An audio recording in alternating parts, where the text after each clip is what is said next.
Hoy vamos a continuar con esta serie que es la dialéctica mediática. Nos toca la película de Scott Pilgrim vs. The World. Se llama La batalla de la mente. ¿Y por qué la batalla de la mente? Y eso fue lo que habíamos quedado en la conclusión del último episodio de la semana pasada.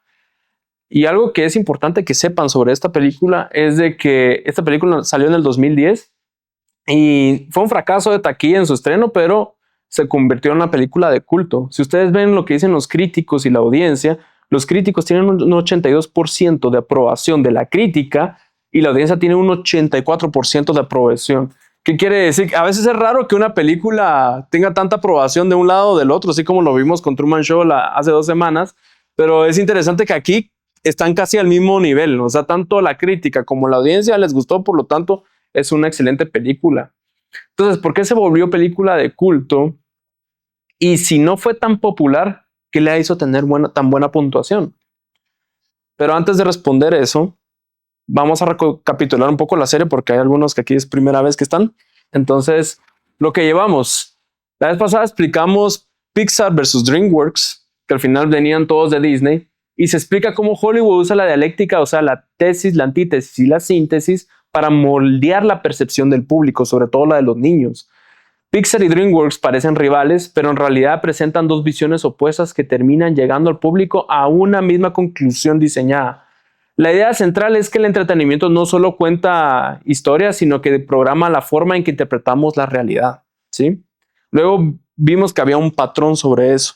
Ese patrón es de que todas las películas, ya sea de Disney, de Pixar, de DreamWorks, tenían un mismo guión, solo cambia el formato, donde la víctima siempre es el diablo, el villano siempre es Dios, el héroe es un mix entre Jesús y el diablo, la novia siempre, o la mujer con la que se queda el héroe, siempre es el pueblo de Dios corrompido, y el arma siempre es un fruto prohibido o una desobediencia de parte de los protagonistas.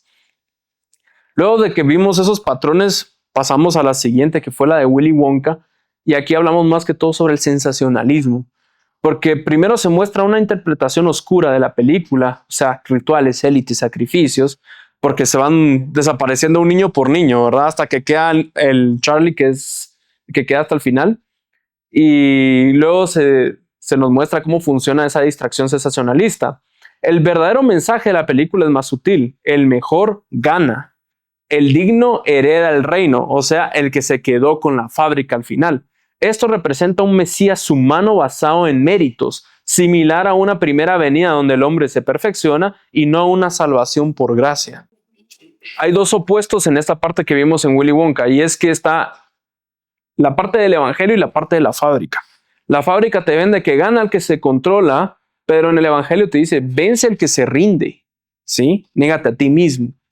Si miramos en la fábrica, dice, el mejor llega al trono, pero vemos en el evangelio que el rey baja del trono, o sea, Cristo baja del trono, se quita, renuncia a todos los privilegios que tiene y busca salvarnos a nosotros. En la fábrica no le importaba nada a Willy Wonka si los niños o no se salvaban, él solo quería tener a uno, el mejor. Entonces tenemos esos dos opuestos de las historias aquí. Entonces, en Cristo todos pueden vencer en él y Cristo transforma al indigno. Pero en Willy Wonka vimos, selecciona al digno y premia el mérito. O sea, por obras somos salvos, ¿no? Entonces, después vimos en Truman Show la simulación, pero si se van dando cuenta, vamos llevando una línea en donde vemos cómo son los guiones y la dialéctica que utilizan. Luego vemos hacia dónde nos quieren dirigir, o sea, hacia la meritocracia y no tanto a la gracia. Y lo utilizan para niños, o sea, públicos infantiles, para ir moldeándolos, irlos programando. Por eso se llama programas, porque los van programando. Y por último, a la simulación. ¿Y quién es el que controla esa simulación? El gran arquitecto. Eso ya lo vimos que es un principio masónico, porque los masones tienen esta G con el compás, que es por el gran arquitecto del universo. Entonces ellos son los que controlan esta simulación. Entonces la película de Truman Show planteaba que la idea era que el mundo podría ser una simulación controlada por un arquitecto, pero el análisis revela algo más profundo. El problema no es el mundo exterior, no es lo que nosotros vemos, sino el verdadero campo de batalla es la mente. Incluso si sales del domo, puedes seguir prisionero de tu forma de pensar. Porque al final Satanás lo que quiere es atacar tu mente, no el ambiente, porque el ambiente no te quita ni te pone. Pero si logra convencerte con semillas que él siembra en tu cabeza, aunque tú salgas de ahí, vas a caer, así como le pasó a la esposa de Lot. Ella pudo salir de Sodoma y Gomorra, pero su mente nunca salió de Sodoma y Gomorra. Y por eso se volvió de sal. Entonces la estructura de los guiones utópicos, o sea, de lugares perfectos, como era el de Truman Show o Barbie o otras películas que manejan ese mismo guión, todo parece ordenado. Hay algo raro, como a Barbie que se le había puesto chueco el pie. El protagonista como que despierta, se revela y por último descubre que el sistema era falso, que era lo que veíamos del jardín del Edén, que como nos dan la manzana, ahora creemos que Dios es el malo, pero eso es lo que nos quiere vender la serpiente. Entonces es el mismo guión todo el tiempo en Hollywood, como que hubiera una mano detrás, que sabemos quién es, que es el enemigo, que es el que está escribiendo estos guiones. Entonces, siempre es lo mismo. Número 1, la rebeldía. Número 2, romper las reglas o haz lo que tu corazón te dice, dice en Disney. Y Dios es el villano y un abusador de poder, porque eso es lo que nos vende siempre la serpiente. Entonces, ya que tenemos esa estructura bien conectada, nos toca ahora la batalla de la mente. Y la mejor película que lo explica esto es Scott Pilgrim versus el mundo. ¿Cómo inicia esta película? Esta película inicia con una banda. Entonces, ellos están en su garage y están tocando música. Y aquí está la novia del bajista, del protagonista de la película y su mejor amigo. El bajista se llama Scott. Él tiene 22 años y él se declara como la mejor persona. Awesome, dice ahí. Y tiene una novia que se llama Knives Chow. Ella tiene 17 años. Entonces Scott toca el bajo de la banda. Y un día Scott ve a otra chica y se enamora de esa otra chica, estando con su novia ahí, que se llama Ramona Flowers. Y en una fiesta se la encuentra. En esa fiesta no estaba con su novia y ve a Ramona y ve la forma de cómo saber información de ella. Se entera que trabaja en Amazon y al otro día pide un paquete, o sea, manda a pedir un paquete porque sabe que ella lo va a ir a dejar y le invita a salir. Entonces ella accede y salen, se la pasan bien y bueno, lo demás es historia, ¿no? Y al otro día corta con su novia, como que diciendo de una rama me agarro de otra y dejo la otra, ¿verdad? Y si se dan cuenta, empezamos a ver un patrón en él de que él es bastante egoísta. O sea, hago lo que más me conviene, lo que más me interesa. Entonces corta a su novia y se va con Ramona. Hasta que recibe un mail de amenaza, pero no le presta atención a ese mail de amenaza. Llegan a un evento a tocar ese mismo día y Ramona llega a ver a la banda. Y empiezan los problemas. Que si todos los ex de Ramona son un listado de villanos malvados, supuestamente, que tienen que pelear contra Scott si realmente quiere estar con ella. Entonces, la película sale de un cómic que es como videojuego. Entonces, toda la película la van lanzando así, como que es una relación con esta persona, pero como que en el mundo donde vivimos es un videojuego. Entonces, él tiene que pelear con estos 7 exes. Es toda una secuencia de peleas que va pasando con cada exnovio, pero es interesante todos los simbolismos que aparecen en este primer pedazo. El primero es el piso ajedrezado. En la masonería, en las logias masónicas, mantienen un piso ajedrezado, porque ese piso demuestra la pelea entre el bien y el mal.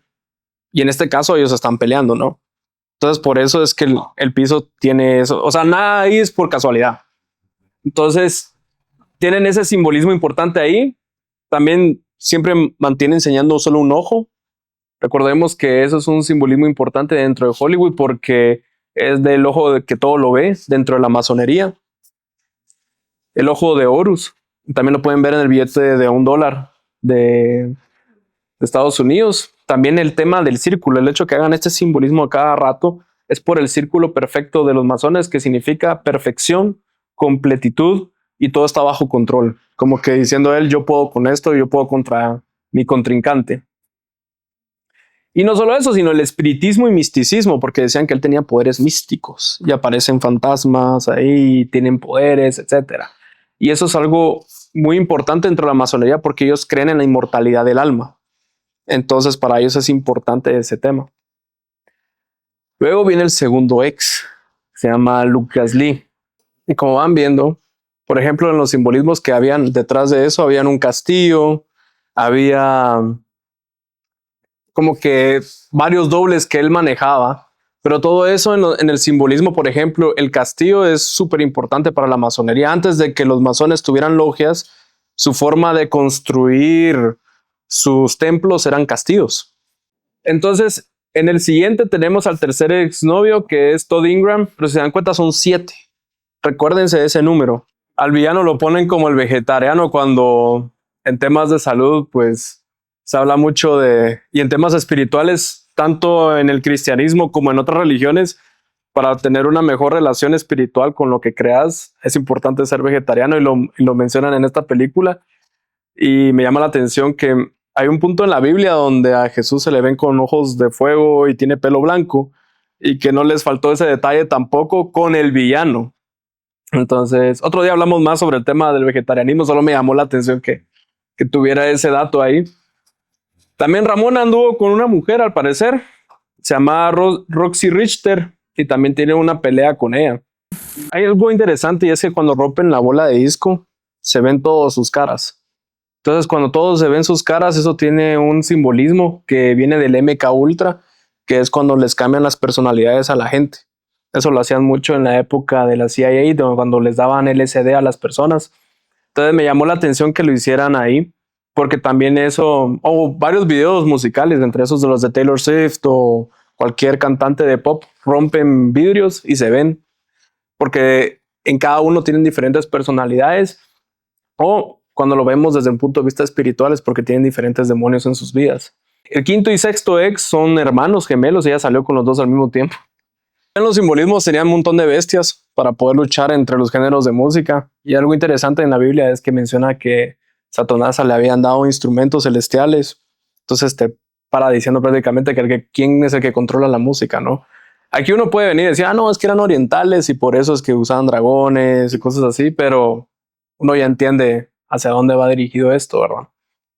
Y por último, ya es la última batalla, el séptimo exnovio, que es el que controlaba toda la liga de todos los exnovios. Es el que más poder tiene y se llama Gideon Graves. Si vieron, estaba el piso ajedrezado, tenían la pirámide.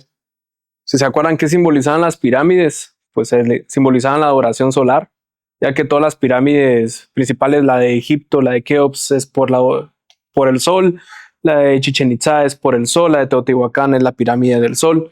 Entonces es interesante que ellos estuvieran en una pirámide también porque es el último nivel, que era el último boss. Y recuerden que también el sol está cerca del ojo que todo lo ve en el santuario romano. Y también interesante porque él se llama Gideon, pero realmente es Gedeón, como el de la Biblia, que era también alguien que peleaba. Entonces, las cosas no están ahí por casualidad. Pero también a él le apodaban el G-Man. Y cuando nosotros miramos la agenda, el compás, en la masonería es el gran arquitecto. Y él mismo dice, yo organicé todo esto.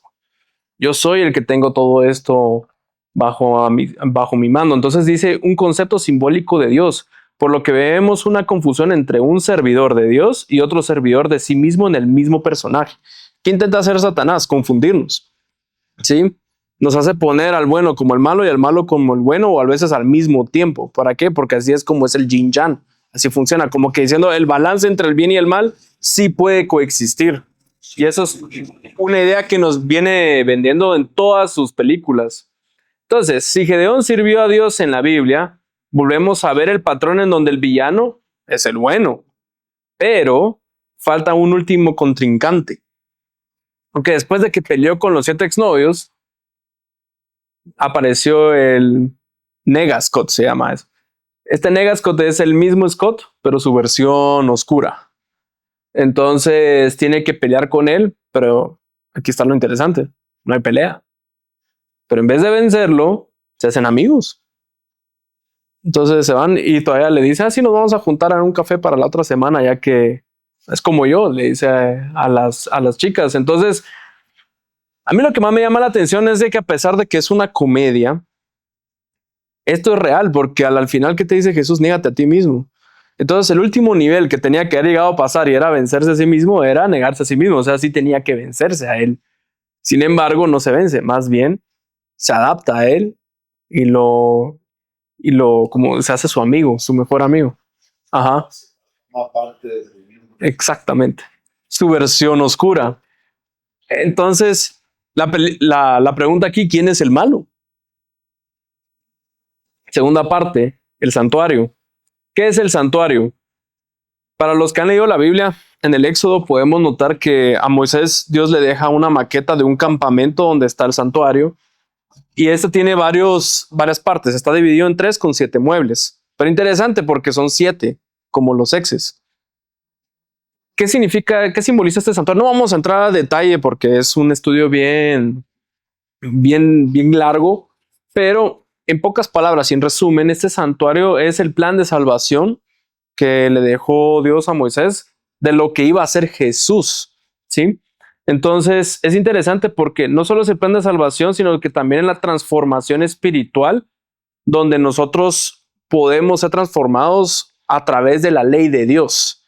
No que nosotros querramos guardar su ley, sino que somos transformados a través de un proceso en donde Él permite que nosotros podamos guardar su ley. Y por último, también el santuario es la llave para poder entender la profecía. Entonces, y el santuario, todo lo que ustedes ven de sus características, todas las características que tienen representan a Cristo. Entonces, ustedes pueden ver que es su crucifixión, su resurrección, su plan como sumo sacerdote y su plan como rey. ¿Sí? Y así es como Él va a regresar como rey. Todo esto hecho para kindergarten, dirían ustedes, para que en trocitos, para que nosotros lo podamos entender. Y la Biblia menciona en 1 Corintios 6:19, o ignoráis que vuestro cuerpo es templo del Espíritu Santo. Cuando es templo se refiere al santuario, el cual está en vosotros, o sea, está en nosotros. O sea, ese mismo templo también nos representa a nosotros, el cual tenéis de Dios y que no es nuestro. Interesante. Entonces, nos prestan este cuerpo y este templo que tiene la misma configuración que acabamos de ver, que está en 7 pasos. Estos son los 7 muebles. Yo estoy contando la puerta porque son 6 muebles y la puerta, pero mismo Jesús dice, yo soy la puerta, ¿sí? Y representa nuestro cuerpo. Entonces, no es casualidad que la película haya tenido 7 exes para poder vencer y después tener su propio amor propio, que sale en ese pedazo de la pelea donde sale una espada de él. Es lo mismo acontecimiento donde a Jesús en Apocalipsis le sale una espada de la boca. O sea, nada es casualidad. Podría parecer una comedia dentro de un videojuego, pero todo lo que viene, ese guión, viene de la Biblia. No viene ay, sí, qué creativos fueron ellos para hacer esta película. Entonces son 7 pasos para llegar al lugar santísimo, para que nosotros seamos santificados, para que nosotros seamos salvos y poder convivir nuevamente con Dios. Entonces, es importante que sepan estos 7 puntos, porque estos 7 muebles tienen un valor como tal. Por ejemplo, el altar de sacrificio significa que es la humildad o el arrepentimiento, donde uno no acepta el sacrificio de Cristo. El lavacro es la admiración. Yo admiro lo que Cristo hizo por mí, entonces yo muero con Él y vuelvo a nacer en Él.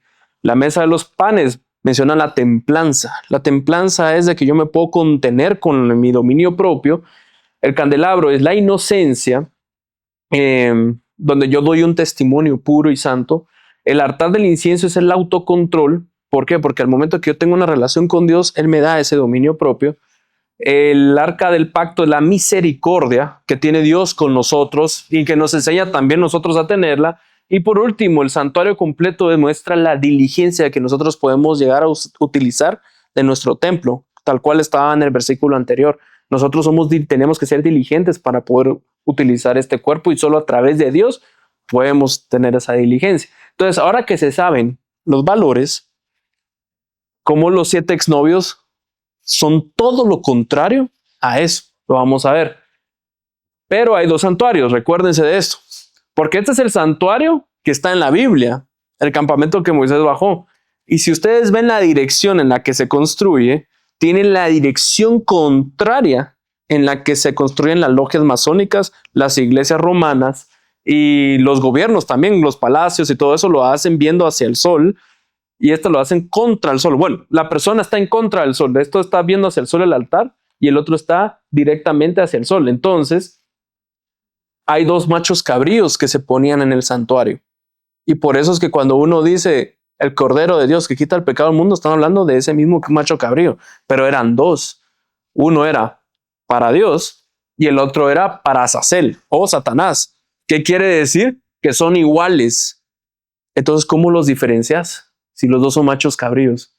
¿Qué quiere decir cuando alguien te dice, no, lo más importante es creer en Cristo? Ok, ¿cuál? Porque son dos iguales. Entonces, Azazel tiene su propio santuario, el santuario romano. Y tenemos el de la Biblia, el santuario que había hecho Moisés, que mandó Dios a que Moisés lo hiciera. Entonces tenemos estas dos direcciones y nosotros tenemos que saber cuál tomar. Por eso dice Jesús, el que me sigue vivirá para siempre. Porque Jesús entra acá, en el altar de sacrificio, donde se ponía el macho cabrío en el sacrificio, que era Jesús en la cruz. Y luego esa sangre se lleva hasta el lugar santísimo por un sumo sacerdote. Y en Hebreos dice que tenemos sumo sacerdote en el cielo. O sea, el mismo Jesús es el santuario, el mismo Jesús es el macho cabrío y el mismo Jesús es el sumo sacerdote expiando por nosotros. O sea, él mismo llevó su propia sangre al lugar santísimo que está en el cielo, como lo menciona en Hebreos, para poder expiarnos a nosotros y salvarnos. Pero del otro lado tenemos el santuario romano que lo vimos en toda la película. Entonces, qué interesante que hay un proceso de 7 de este lado y hay otro proceso de 7 del otro lado. ¿Por qué el 7? El 7 significa totalidad o perfección. Entonces, la totalidad que yo tengo que recorrer para poder ser santo o para no serlo. Entonces, ¿cómo lo sabemos esto? La misma Biblia lo interpreta. Lo encontramos en Daniel 8:12. Dice, y a causa de la prevaricación le fue entregado el ejército junto con el continuo sacrificio. Lo que vimos antes, esto se llamaba continuo sacrificio. Lo hacían los israelitas todos los días. Por eso es que hasta tenían negocio de matar machos cabríos todos los días.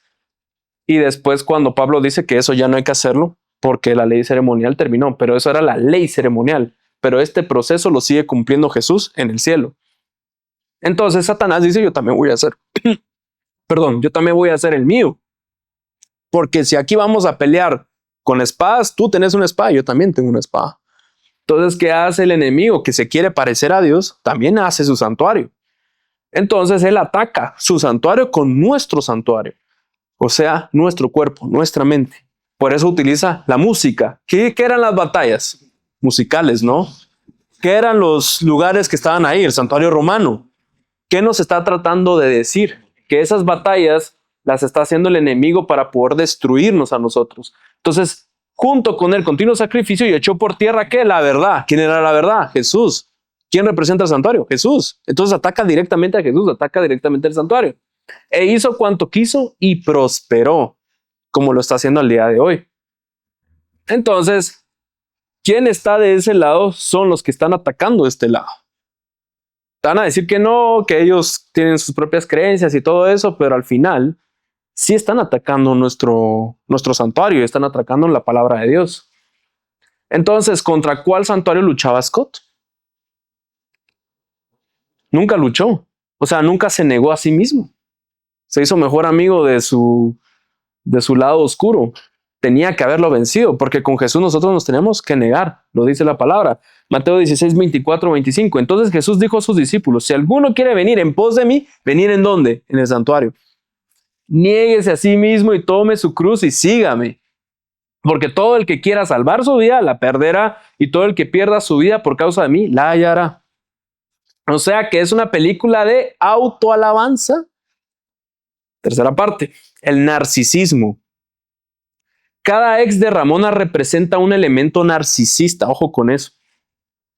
La Biblia dice Lucas 11, 24, 26, el espíritu impuro que vuelve, recuérdense, estos santuarios lo habitan espíritus. En el de Israel lo va a habitar el Espíritu Santo y en el romano, ¿quién lo va a habitar? Pues ahí tenemos historias como la de Legión. Eran 1000 demonios los que estaban metidos en una persona. Imagínense eso. Y estos son nuestros santuarios. ¿Cómo lo vamos a cuidar? ¿Cómo lo vamos a proteger? Entonces dice Lucas, cuando el espíritu impuro sale del hombre, es porque entró el Espíritu Santo. ¿Sí? Anda por lugares áridos en busca de reposo, pero al no encontrarlos dice, volveré a mi casa de donde salí. Y cuando llega la encuentra barrida y ordenada. ¿Qué quiere decir? Que ya no está el Espíritu Santo ahí, pero está ordenada. Va y trae, ¿qué dice? Otros 7. Interesante. Volvemos a ver el número 7. Espíritus peores que él, y todos entran y ahí se quedan a vivir. Y el estado final de aquel hombre resulta peor que el primero. O sea, no solo ya te había sacado un demonio, entró el Espíritu Santo y de repente dijiste, nada, tal vez regreso a mis fiestas, a mis cosas que yo quería hacer de del mundo. Pero no, lo que no sabemos es el riesgo que corremos al momento que vuelve a salir el Espíritu Santo. El otro regresa y regresa con más ganas. Y regresa con 7 peores, que son los 7 ex de Ramona. Entonces tenemos a Matthew Mapel. Él es narcisismo dramático, necesidad de atención. A todo esto vamos a ver todos los puntos narcisistas que existen. Y él necesitaba esa atención. Lo dice, la misma Ramona lo explica. Luchábamos contra los otros y él tenía poderes y todo eso, pero él necesitaba esa atención. Su pecado capital, ¿recuerdan? ¿Cuántos pecados capitales son? 7. Era la ira. ¿Qué mueble del santuario ataca? El altar del incienso, la oración. ¿Por qué? Porque el brother está metido en el espiritismo, en su misticismo. Por eso aparecieron los otros espíritus ahí. Lucas Lee, narcisismo de estatus, porque él era actor. Necesidad de fama. Por eso es que no aguantó las ganas de decirle al otro, cuando él le puso la trampa y le dice, mira, hay gente ahí viéndote, no querés tirarte ahí en la patineta. Y él dijo, primero mi fama, no voy a perder mi estatus. Es un tipo de narcisismo. Pecado capital, la soberbia. ¿Qué mueble del santuario ataca? El altar de sacrificio. ¿Por qué? Porque recordemos que el altar de sacrificio representaba la humildad, el arrepentimiento. Pero si yo tengo soberbia, nunca me voy a arrepentir, nunca voy a ser humilde. Todingra, narcisismo moral. Él se sentía mejor que los demás solo porque era vegetariano. No es que ser vegetariano sea malo, es buenísimo, pero él se sentía mejor con los demás. Soy mejor que ustedes y tengo un poder más solo porque yo como mejor que todos ustedes. Superioridad ética. ¿Cuánta gente no hay así hoy en día? Es que yo reciclo, vos no. O sea, yo hago cosas buenas, vos no. Pecado capital, la gula, en este caso, porque a pesar de todo, él seguía comiendo y no le importó cuando le llegó la policía vegetariana y él, pero no podía comer eso y lo otro y lo demás. ¿Qué mueble del santuario ataca? La mesa de los panes, porque dice en la palabra de Dios, no solo de pan come el hombre, sino de toda palabra de Dios. Interesante, ¿verdad? La chica esta, narcisismo afectivo, control emocional. La chava cuando está aprendiendo todo es tema emocional, todo. Su pecado capital, lujuria. ¿Por qué? Porque vivía del placer. ¿Qué muere del santuario ataca? El candelabro. ¿Por qué? Porque tu testimonio. Porque uno brilla cuando uno está con Dios, pero cuando tú no estás con Dios y estás viviendo solo para tus placeres, no brillas. Entonces ataca ese mueble. Los gemelos Hatayanagi, narcisismo competitivo. Ellos lo que tienen es el tema de la comparación.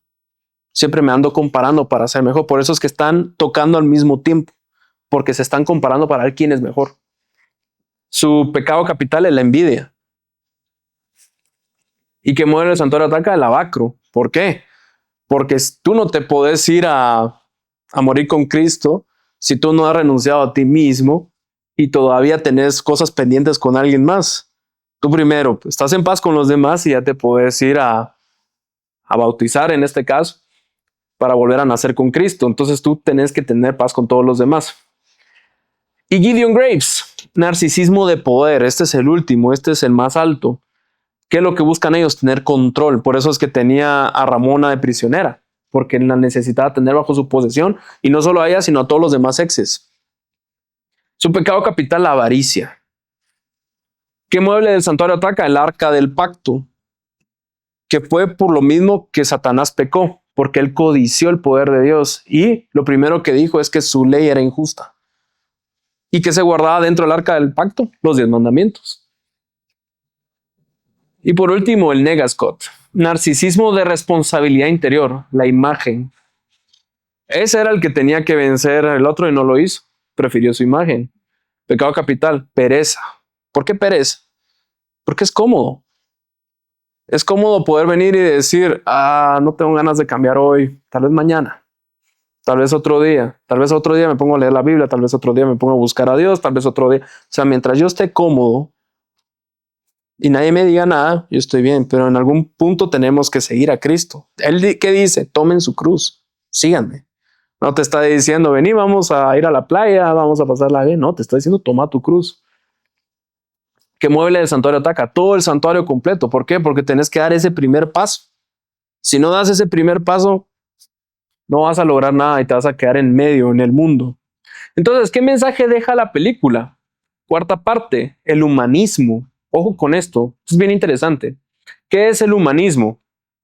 Desde la perspectiva de la masonería, el hombre es el centro de su propio desarrollo, capaz de perfeccionarse mediante su voluntad. No bajo la voluntad de Dios, bajo la mía.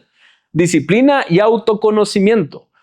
Coincide con corrientes filosóficas que promueven la idea de que el ser humano es un templo en construcción, así lo dice el gran arquitecto del universo.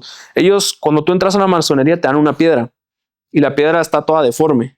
Entonces, a medida que tú vas subiendo los niveles, los 33 grados, la vas puliendo hasta que queda un cuadrado perfecto.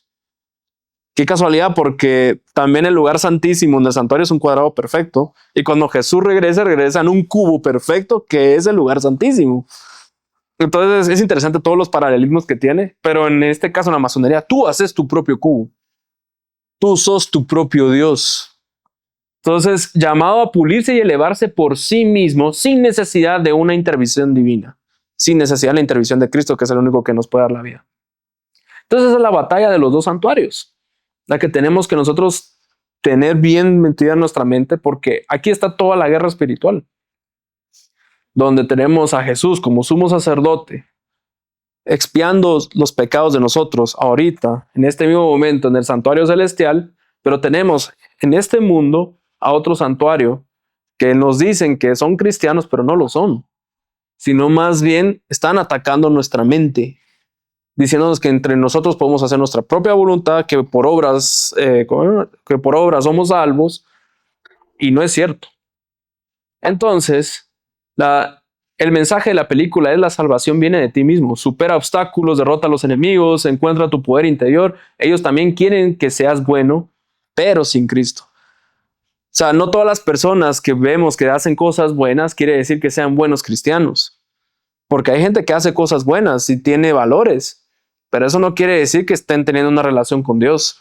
Y hay personas que probablemente y lamentablemente hoy son malas, pero están en un proceso de mejora porque todos los días están buscando a Dios y pidiéndole que por favor lo ayuden. Como el ladrón en la cruz, por ejemplo.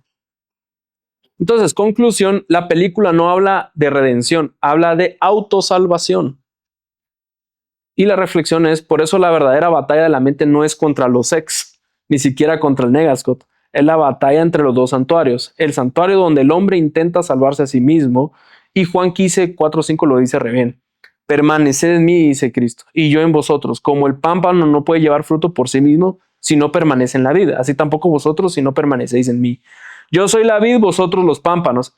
Y ojo con esto: el que permanece en mí y yo en él, este lleva mucho fruto, porque separados de mí, nada podéis hacer. Entonces, el próximo episodio mostrará al narcisismo más peligroso de todos, y es el sentirse Mesías.